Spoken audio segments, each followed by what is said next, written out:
Israël porte un coup très dur au Hamas. 3 de ses chefs militaires ont été tués dans des frappes aériennes. Au moins 26 autres Palestiniens, dont plusieurs enfants, ont également trouvé la mort, alors que les hostilités ont repris mardi soir, après un cessez-le-feu de 9 jours. Le Hamas appelle à la vengeance et les pourparlers au Caire ne donnent aucun signe de devoir reprendre. Kiev affirme avoir saisi 2 blindés de l'armée russe dans l'est de l'Ukraine. Les véhicules auraient été capturés lors de combats autour du bastion insurgé de Lugansk.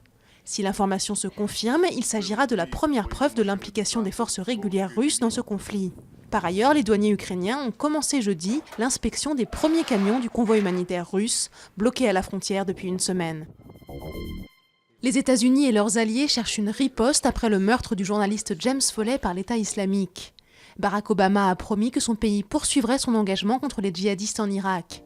François Hollande a quant à lui confirmé que la France avait livré des armes il y a plusieurs mois à des rebelles syriens pris en tenaille entre Bachar el-Assad et l'État islamique.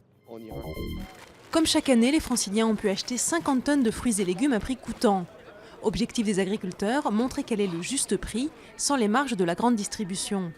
Sous l'effet de la météo, les prix des fruits et légumes ont nettement baissé cet été, mais les producteurs reprochent aux grandes enseignes d'avoir conservé leurs marges et répercuté la baisse sur eux.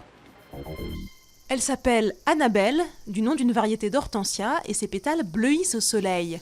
Cette cellule solaire d'invention japonaise est très décorative, mais surtout elle permet de stocker l'énergie. Grâce à elle, son inventeur espère changer le regard des Japonais sur les énergies renouvelables.